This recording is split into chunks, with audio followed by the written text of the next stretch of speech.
Hello student, once again welcome in this lecture. Student, आज के इस लेक्चर में हम लोग स्टार्ट करने वाले हैं जनरल ऑर्गेनिक केमिस्ट्री, ठीक है, जिसको हम लोग बोलते हैं जीओसी। ये जो जनरल ऑर्गेनिक केमिस्ट्री है, इसमें जो भी ऑर्गेनिक रिएक्शन होते हैं इसके बारे में, रिएक्शन कैसे होता है, रिएक्शन में क्या क्या यूज होता है, इन सब के बारे में बहुत ब्रीफ और बहुत कॉन्सेप्ट से क्या होता है, चीजों को आपको बताया जाता है। जिससे क्या होगा कि अगर कोई भी अगर रिएक्शन आपको आता है तो क्या होता है, उसमें जो रिएक्शन हो रहा है, उसमें जो रिएक्टेंट है, रिएक्टेंट से प्रोडक्ट कैसे बन रहे हैं और कौन सा उसमें जो है रिएजेंट आ रहे हैं, कैसे उसका वर्क हो रहा है, इन सब चीजों के बारे में आपको अच्छे से समझना है। इससे क्या होता है, रिएक्शन आपके लिए बहुत ही आसान हो जाते हैं और जीओसी से क्वेश्चन भी जेई और नीट में आते हैं, डायरेक्ट क्वेश्चन भी आते हैं और ऑर्गेनिक केमिस्ट्री में इसका एप्लीकेशंस भी है, ठीक है। तो इसको जरा हम लोग पढ़ेंगे और देखते हैं कि इसमें क्या क्या चीज किस तरह से आते हैं। ओके तो स्टूडेंट, देखते हैं जरा जीओसी में क्या होने वाला है। तो जरा बात करें तो आज जो चैप्टर पढ़ने वाले हैं इसका नाम है जीओसी, जनरल ऑर्गेनिक केमिस्ट्री। इसकी जरा पूरा नाम बताएं तो ये हो जाएगा आपका जनरल ऑर्गेनिक केमिस्ट्री, ठीक है स्टूडेंट। इसमें सबसे पहली बात आपको ये जानना जरूरी है कि जब भी कोई रिएक्शन होता है, जैसे मान लीजिए मैंने एक एग्जांपल लिया, मैंने एक रिएक्शन लिखा कि अगर मान लीजिए CH3 CH2 CH2 और Cl, इसका रिएक्शन OH- से कराया, ठीक है। और क्या होगा, इसमें क्या होता है, मैंने बताया है कि ये Cl क्या होता है, गुड लिविंग ग्रुप होते हैं, ये क्या होगा यहाँ से निकल जाएगा। तो आप क्या देखोगे कि जो ये रिएक्शन है इसमें क्या होगा, CH3 CH2 CH2 OH आ जाएगा और Cl निकल जाएगा, ठीक है। अब इसमें समझना ये जरूरी है, जीओसी में क्या बताने वाला हूं आपको, कि ये जो चीज होता है इसको बोला जाता है आपको रिएक्टेंट।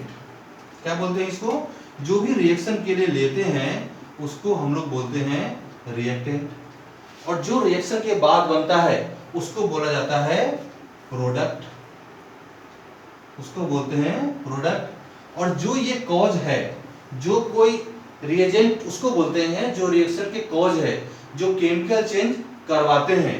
तो ये जो है OH-, इसको आप बोलेंगे ये होता है रिएजेंट। और रिएजेंट किसको बोलते हैं, reagent are those species which are the causes, which are the causes of chemical change। Okay, ठीक है, फिर से देखिए, कोई भी रिएक्शन अगर हो रहा है तो उसमें जो हम लेते हैं सब्सटेंस उसको बोलते हैं रिएक्टेंट, या इसी को आप बोल सकते हैं सबस्ट्रेट, ठीक है।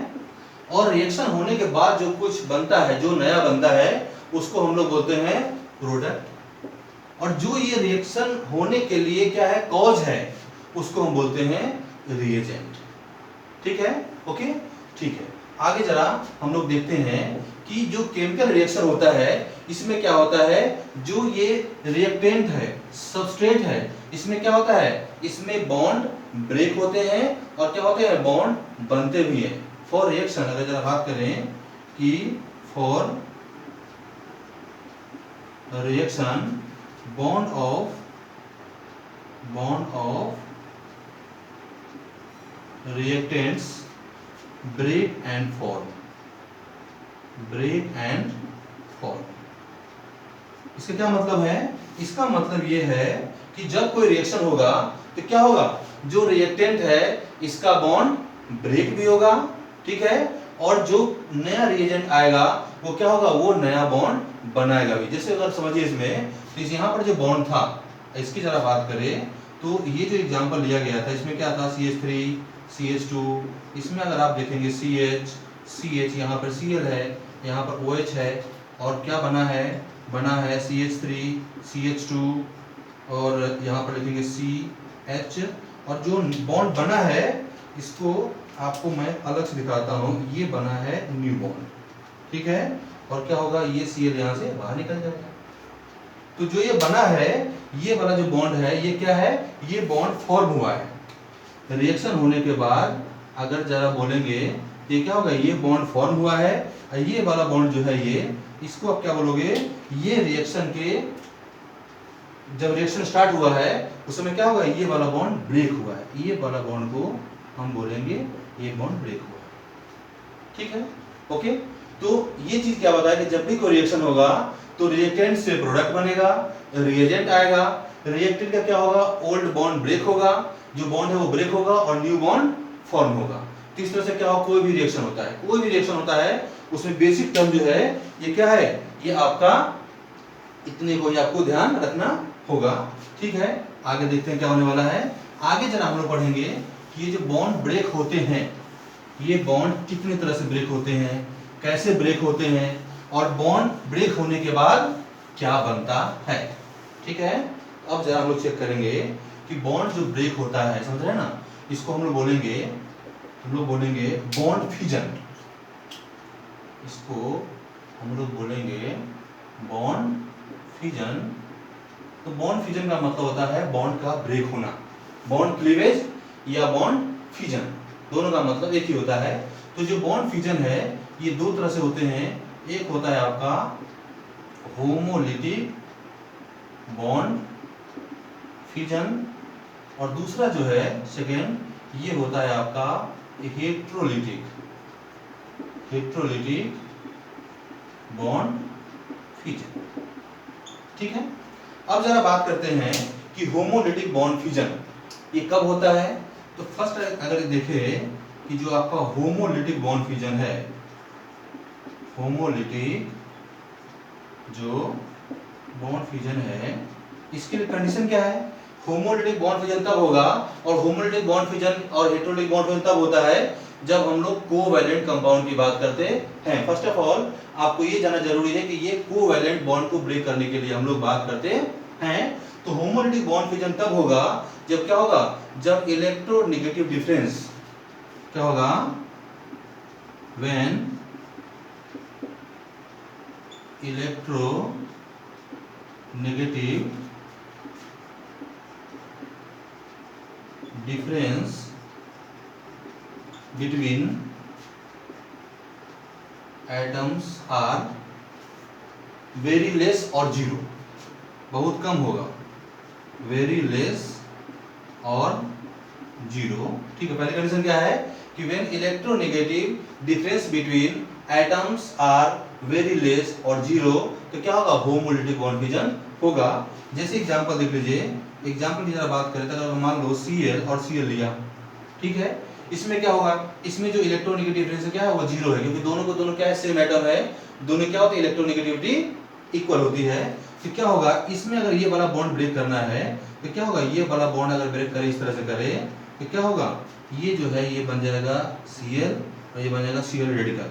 तो होमोलिटिक जो बॉन्ड फिजन होता है उसमें क्या होता है, इक्वल इलेक्ट्रॉन की शेयरिंग होती है और क्या बनता है, रेडिकल बनता है। ये जो है इसको हम लोग बोलते हैं रेडिकल, बोलते हैं रेडिकल। और रेडिकल में क्या होता है, एक इंटरमीडिएट होता है जो रिएक्शन में क्या होता है, पार्टिसिपेट करता है।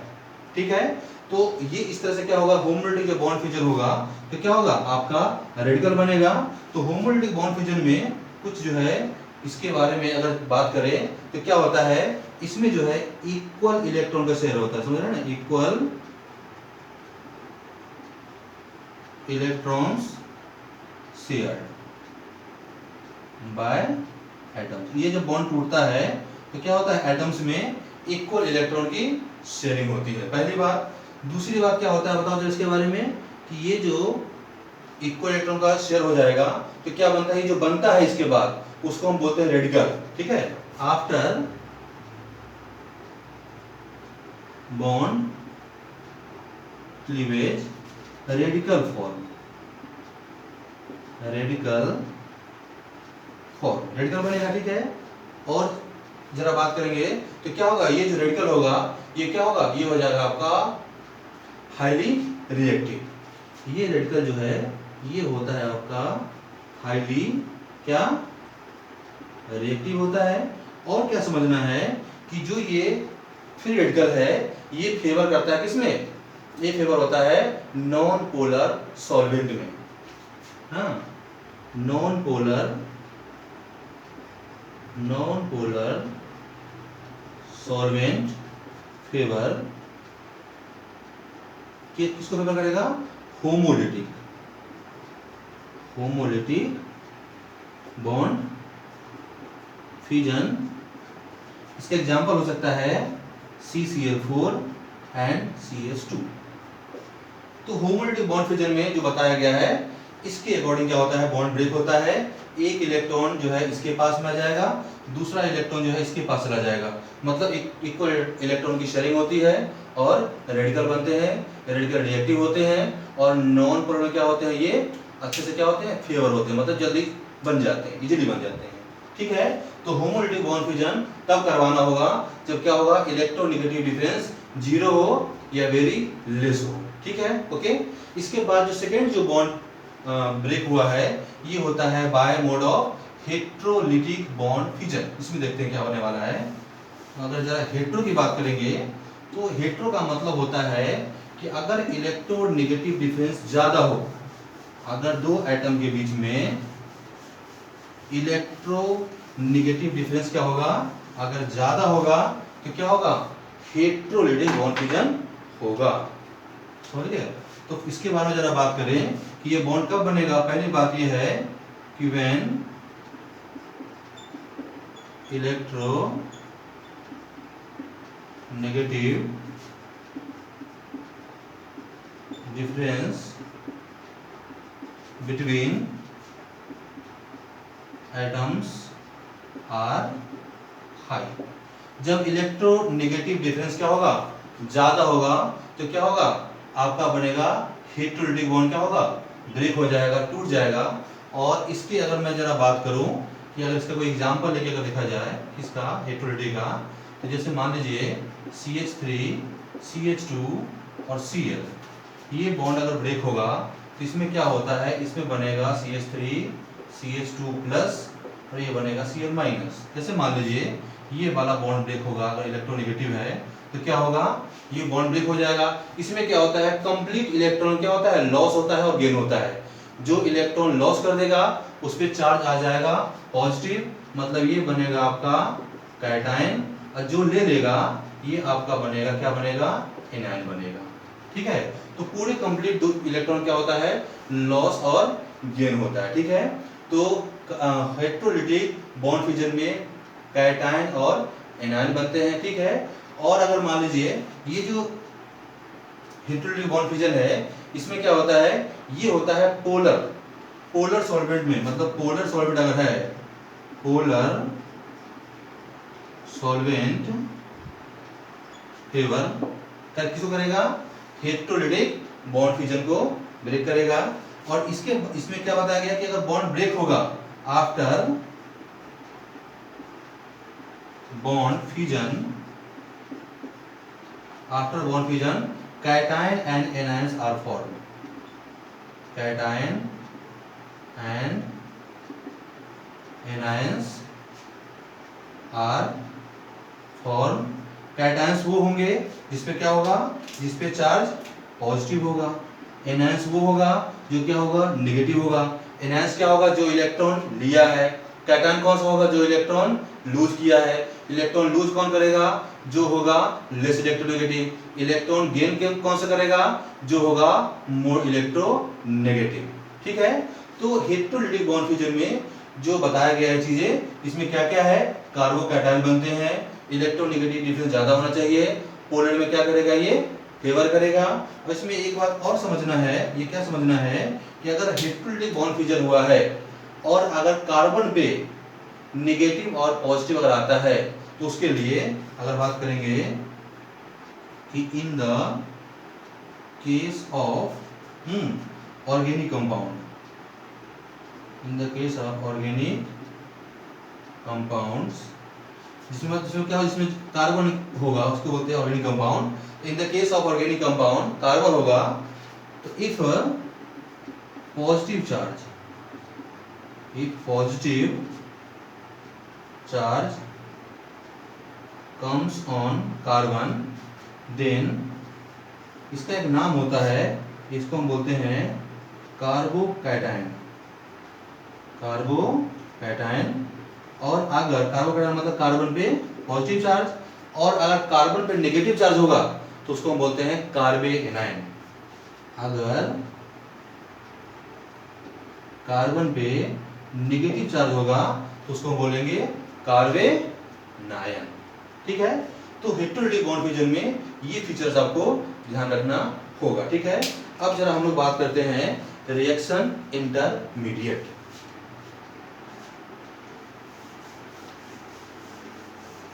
तो रिएक्शन इंटरमीडिएट में देखेंगे कि अगर मान लो कोई भी कोवैलेंट बॉन्ड ब्रेक होता है, ठीक है, तो क्या होगा, नई स्पीशीज बनते हैं। और जो नई स्पीशीज बनेगा वो क्या होगा, वो होते हैं हाईली रिएक्टिव, जो रिएक्शन में क्या करता है, पार्टिसिपेट करता है। ठीक है ना। तो अगर बात करेंगे, अगला जो है टॉपिक है, ये है आपका रिएक्शन इंटरमीडिएट। अगला टॉपिक है आपका रिएक्शन इंटरमीडिएट।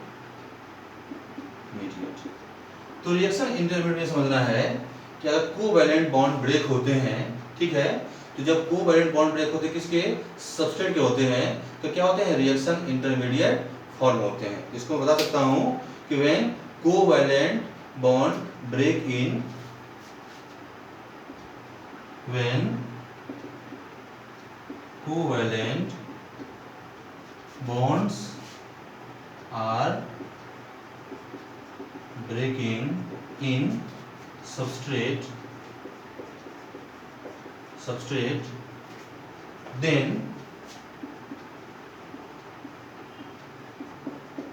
reaction intermediate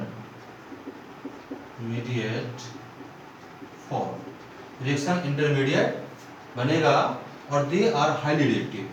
इसकी जरा बात करेंगे तो क्या हो जाएगा, दे आर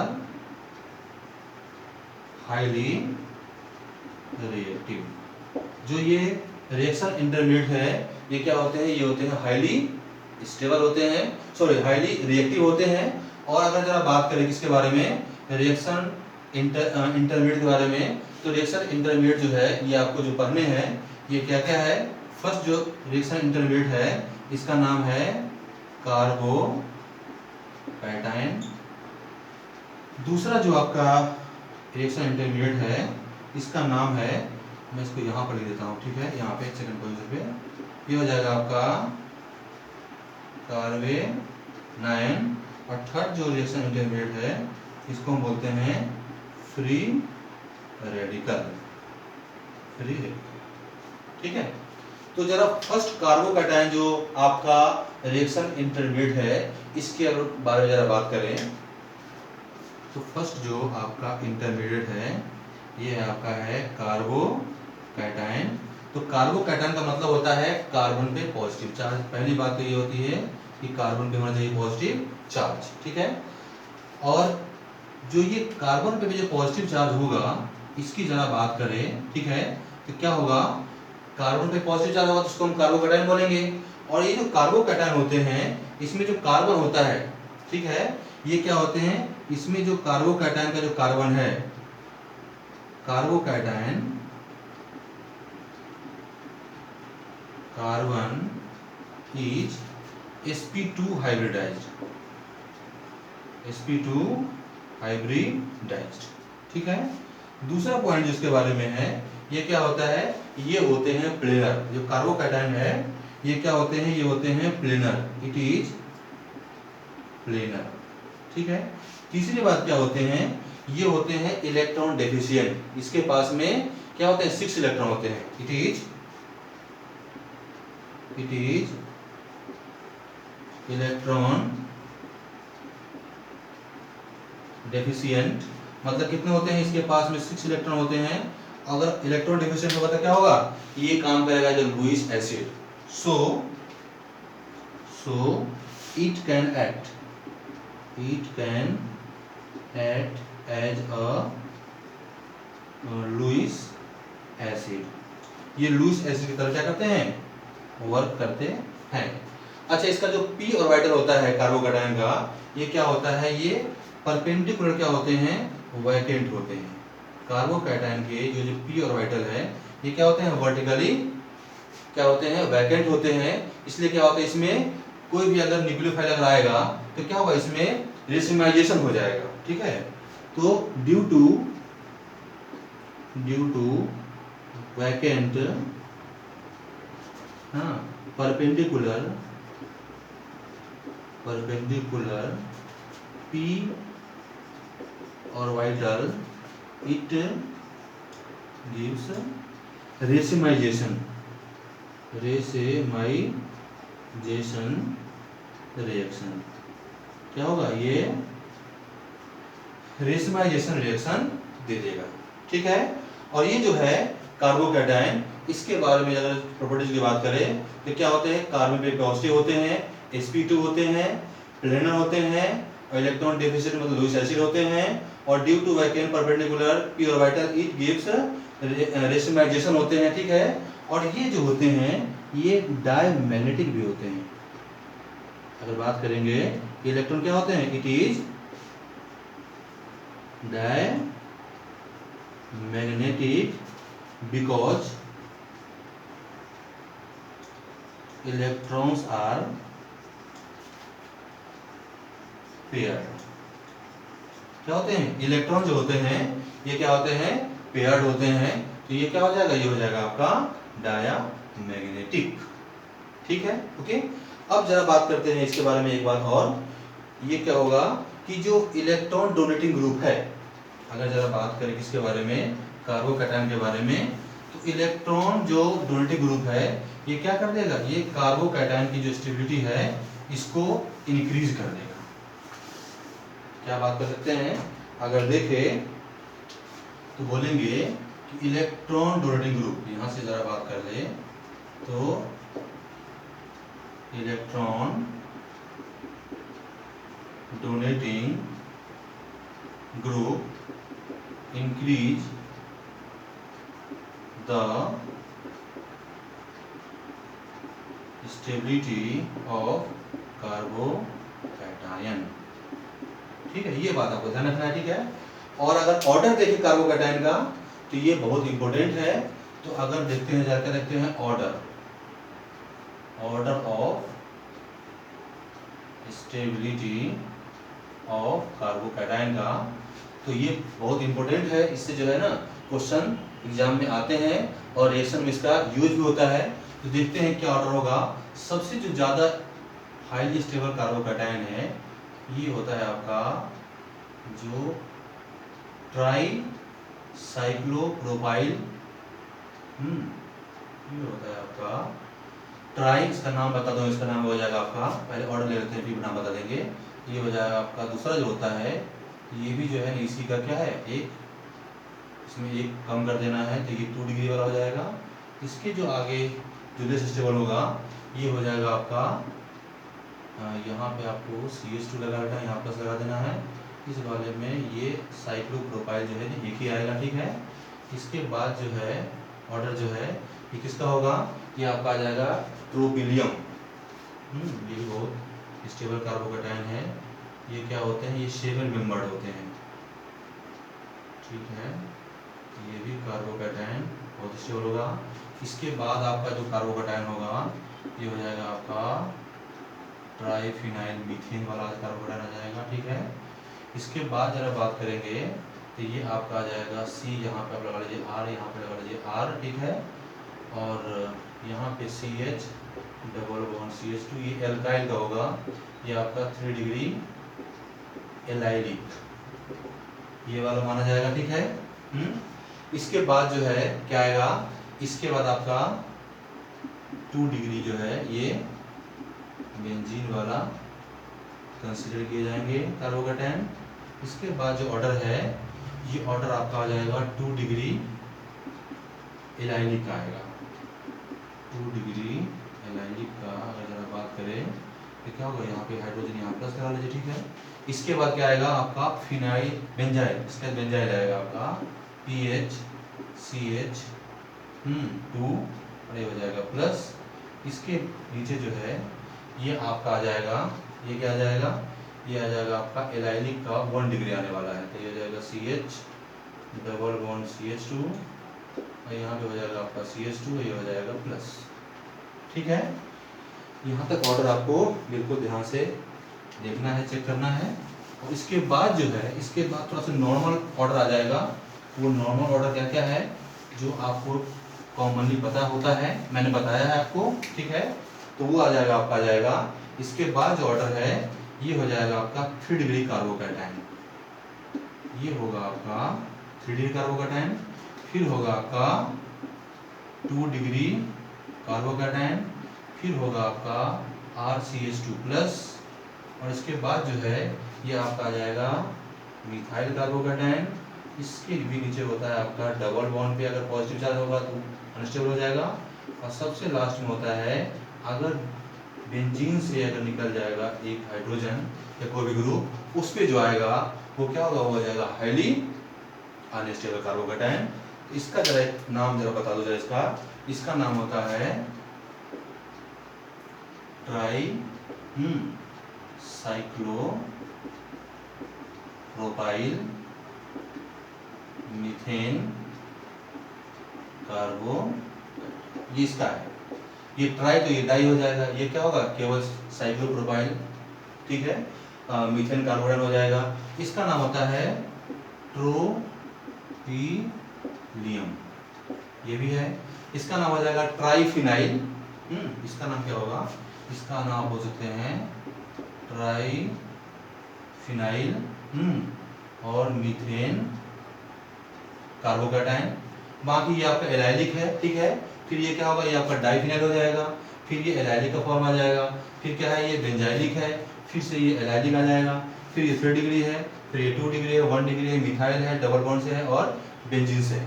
ठीक है, तो आपको कार्बोकैटायन का स्टेबिलिटी का ऑर्डर का पता होना बहुत ही जरूरी है।